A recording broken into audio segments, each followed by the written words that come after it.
Hello everyone, welcome to 360 talks. दोस्तों, जैसा कि आपको पता है कि CGL 2021 का फाइनल रिजल्ट आ चुका है 17 मार्च को।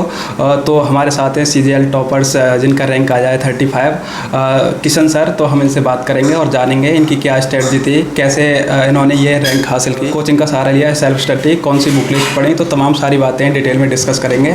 इससे पहले अगर आप चैनल पर नए तो चैनल को सब्सक्राइब कर लें और अगर वीडियो पसंद आए तो लाइक कर देना। तो चलिए सर से बात करते हैं और जानते हैं। सर, सबसे पहले तो आपको बहुत बहुत बधाई इस मुकाम को हासिल करने के लिए। बहुत बहुत धन्यवाद सर। सर, सबसे पहले हमारे व्यूअर्स को आप अपने बारे में बता दीजिए। लाइक आप कहाँ से बिलोंग करते हैं, आपका एजुकेशनल बैकग्राउंड क्या था? मेरा नाम किशन सिंह है और मैं ईस्ट यूपी आजमगढ़ से बिलोंग करता हूँ। और मेरी एजुकेशनल बैकग्राउंड, मैंने BSc की है PCM से, और 12th तक मेरी स्टडी जो है जलंधर पंजाब से हुई है, saint soldier joint public school से। उसके बाद BSc मैंने ओपन से की है। सर, बात करें जब रिजल्ट आया था 17 मार्च को आया था, तो उस दिन क्या मतलब कैसा लग रहा था, पूरा दिन कैसा गुजरा आपका? सर, रिज़ल्ट आया शाम को, तो दोस्तों के साथ हम बाहर थे तो फ़ोन आया कि रिज़ल्ट आया है। तो एकदम मतलब इतनी एक्साइटमेंट हुई, हाथ पैर काम गए रिजल्ट चेक करने में। उसके बाद पूरी रात फिर फ़ोन्स इतनी कॉल्स आने लगी कि आई थिंक 2 बजे तक तो कॉल्स आती रही। उसके बाद फिर सोने की ट्राई किया, नींद नहीं आई। इतनी खुशी थी कि पूरे रात नहीं सो पाया मैं। सर, 35 रैंक थी तो ये ऑल इंडिया रैंक 35। क्या फीलिंग्स थी, क्या ऐसा मतलब किया था आपने? बिल्कुल एक्सपेक्टेशन तो नहीं थी इतनी, मतलब बहुत ही अमेजिंग फीलिंग, एकदम बिलीव नहीं हो रहा था। सर, बात करें थोड़े बचपन की लाइफ में जाएँ हम, कैसी पढ़ाई हुई आपकी बचपन में, कैसा था बचपन आपका? सर, पढ़ाई ठीक ठाक थी, मैं एवरेज स्टूडेंट कह सकता हूँ खुद को जी। और क्योंकि 10th में मेरे परसेंट 9 CGPA थे और 12th में मेरी 77% थे। सर, बात करें आपने CGL के लिए जैसे कब से ख्याल आया, आपने CGL के लिए कब से सोचा कि CGL की तैयारी करनी है? सर, जब ग्रेजुएशन चल रहा था तो था कि एक बार हम गवर्नमेंट, क्योंकि आसपास हमारे बहुत ही गवर्नमेंट जॉब का क्रेज़ है और 2-3 लोग हैं सर अच्छी गवर्नमेंट जॉब कर रहे हैं और काफ़ी रिस्पेक्ट है। तो वहाँ से लगा कि हाँ, कि हमें भी एक बार ट्राई करना चाहिए। तो वहाँ से कुछ लोगों ने बताया कि अगर आपको गवर्नमेंट जॉब करनी है और कम टाइम में अगर सक्सेस लेना है तो आप CGL कर सकते हैं। तो फिर वहाँ से CGL का ख्याल आया, फिर वहाँ से स्टार्ट करी प्रिपरेशन।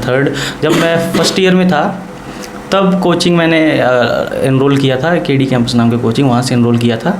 तो बट वो पूरी कंप्लीट नहीं कर पाया था, छोड़नी पड़ गई क्योंकि एग्ज़ाम आ गए थे फर्स्ट ईयर के।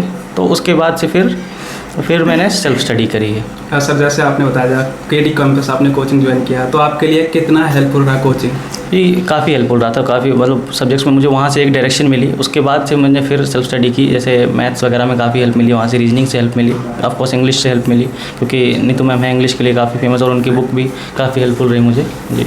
सर, बात करें जैसे काफ़ी सारे एस्पिरेंट्स CGL के साथ साथ बहुत सारे एग्जाम देते हैं, CHSL हुआ, MTS वगैरह हुआ, तो आपने कौन कौन से एग्ज़ाम दिए थे? सर, फर्स्ट अटैम्प्ट मेरा था CHSL 2019 का, तो उसमें मेरा मतलब फाइनल मेरिट में नहीं हुआ था। और उसके बाद MTS में भी फाइनल मेरिट नहीं हुआ था। तो ये मेरा उसके बाद CHSL 20 दिया, उसमें 0.4 मार्क्स से रह गया, क्योंकि उसमें डिस्क्रिप्टिव का रोल होता है और डिस्क्रिप्टिव में मेरे मार्क्स नहीं आते थे। तो CGL ये 2021 CGL था, मेरा फर्स्ट अटैम्प्ट था, तो फुल्ली फ्लेज्ड उसी में फर्स्ट टाइम में क्रैक कर लिया। सर, 35 रैंक लाना एक बहुत बड़ी बात है अपने आप में। तो हम आपकी स्ट्रेटजी जान पाएँ, क्या स्ट्रेटजी रही आपकी ऑल सब्जेक्ट के लिए, जैसे GK, मैथ, इंग्लिश और रीजनिंग? सर, GK, मैथ और इंग्लिश के लिए ये रहा कि बात करें अगर GK के मैंने यूट्यूब से ऑनलाइन थोड़े नोट्स प्रिपेयर कर लिए थे, क्योंकि GK मेरी थोड़ी वीक थी और तो उसके बिना सिलेक्शन तो पॉसिबल भी नहीं था। जनरल कैटेगरी है, ऊपर से कंपटीशन इतना कि GK को इग्नोर नहीं कर सकते। तो नोट्स बनाए और प्रीवियस ईयर क्वेश्चंस लगाए GK के लिए। इंग्लिश के लिए मैंने नीतू सिंह वॉल्यूम 1 और MB पब्लिकेशन की बुक ये फॉलो की थी और न्यूज़पेपर रीडिंग करता था मैं daily, 45 minutes to 1 hour daily reading करता था कॉम्प्रिहेंशन स्ट्रॉन्ग करने के लिए। और मैथ्स के लिए मैंने मतलब यूट्यूब पे टीचर्स काफ़ी अच्छे हैं, वहाँ से भी हेल्प ली और मेरे KD के नोट्स थे वहाँ से। और मैंने किरण की बुक लगाई थी। मार्केट में और भी बुक्स थी बट मेरे पास आइडिया नहीं था उतना कि कौन सी बुक लगानी है, तो मैंने किरण ही 2-3 बार लगाई थी और मॉक्स दिए थे बहुत सारे। रीजनिंग के लिए सर रीजनिंग के लिए नोट्स, क्लास के नोट्स काम आ गए थे और मॉक्स से प्रैक्टिस हो गई थी। सर, काफ़ी बच्चे इंग्लिश में वोकैब याद करने में मतलब दिक्कत होती है काफ़ी एस्पिरेंट को, तो आपने वोकैब कैसे तैयार किए? सर, वोकैब ऐसा है कि कैसे तैयार कर सकते हैं? वोकैब है कि मल्टीपल रिविजन्स लगते हैं सर उसमें। एक आपको वोकैब याद नहीं होगी पूरे एक बार में, आप चाहें तो नहीं होगी, मल्टीपल रिविजन्स करने पड़ते। तो मैं क्या करता था, अगर मैं MB पब्लिकेशन से वोकैब कर रहा हूँ तो मैंने स्टार्ट की, अगर जिस दिन ख़त्म हुई 2-3 दिन बाद फिर से स्टार्टिंग से स्टार्ट कर दी। तो ऐसे 3-4 बार 5 बार करने से वो हो जाती है, मेमोराइज हो जाती है, आपके सबकॉन्शियस माइंड में कहीं ना कहीं बैठ जाता है वो। ओके सर, जैसे मैथ काफ़ी डिफिकल्ट सब्जेक्ट है, ज़्यादातर एस्पिरेंट मैथ को नहीं कर पाते, तो मैथ के लिए कोई सिंपल ट्रिक या कोई कैसे तैयार कर सकते हैं मैथ? देखिए, ट्रिक के पीछे भागने से कोई फ़ायदा नहीं है, ठीक है। बेसिक स्ट्रॉन्ग करिए आप, बेसिक में ही आप जब बहुत अच्छी आपकी बेसिक हो जाएगी, प्रैक्टिस कर लेंगे तो आप स्टेप स्किप करेंगे, वही ट्रिक हो जाएगी। तो ट्रिक के पीछे ज़्यादा भागने की जरूरत नहीं है। मैं बेसिक से करता हूँ, अभी भी बेसिक से करता हूँ। बस ये कि प्रैक्टिस इतनी हो गई कि अब स्टेप स्किप कर देते हैं, जरूरत नहीं होती कुछ लाइनें लिखने की, सीधा 2-3 स्टेप में आंसर आ जाता है। जी सर, जैसे काफ़ी बच्चे बुक लिस्ट पूछते हैं, तो हम ऑल सब्जेक्ट की आपने कौन कौन सी बुक लिस्ट पढ़ी, थोड़ा जान पाएँ? देखिए, इंग्लिश के लिए Neetu Singh volume 1 MB publication, और मैथ्स के लिए तो मैंने किरण की बुक लगाई थी और नोट्स लगाए थे और मॉक्स लगाए थे।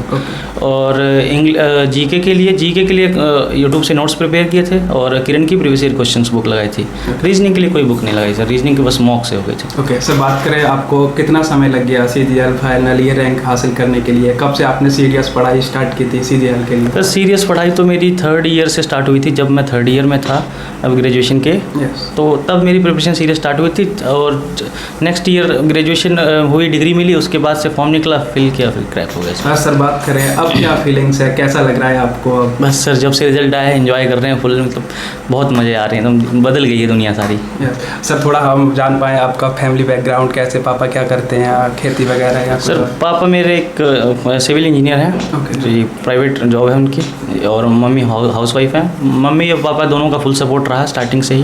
उन लोगों ने हमेशा सपोर्ट किया कि हाँ तुम कर लोगे। मुझे कभी भी, जैसे लो प्रिपरेशन के टाइम में आपको लो जरूर फील होता है, और कभी भी लो फील होता तो मैं अपनी मम्मी से बात करता था, वो बहुत मुझे मोटिवेट करती थी वो।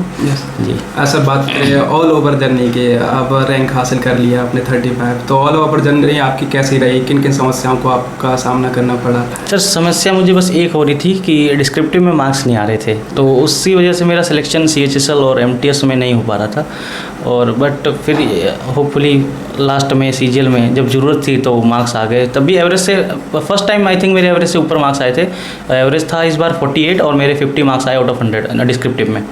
सर बात करें कौन सी पोस्ट मिला है आपको? सर, मेरे फर्स्ट प्रेफरेंस था इनकम टैक्स इंस्पेक्टर जी, वही मिला है मुझे। ओके सर, बात करें अब आगे क्या प्लान है, क्या है UPSC वगैरह दोगे या फिर? सर, अभी तो ऐसा कुछ नहीं सोचा है, अभी तो बस एंजॉय कर रहे हैं रिजल्ट को बस। यस सर, जो भी एस्पिरेंट या व्यूअर्स वीडियो देख रहे हैं या तैयारी कर रहे हैं, आप अपनी तरफ से उनको क्या मैसेज या क्या एडवाइस देना चाहेंगे? बस ये कहूँगा कि आप लगे रहें, नेगेटिविटी से दूर रहें, नेगेटिव लोगों से दूर रहें, पॉजिटिव अप्रोच रखें, बस खुद पे कॉन्फिडेंस रखें कि अगर आप आए हैं अपने मन से कर रहे हैं प्रिपरेशन तो ज़रूर निकलेगा, आज नहीं तो कल निकलेगा।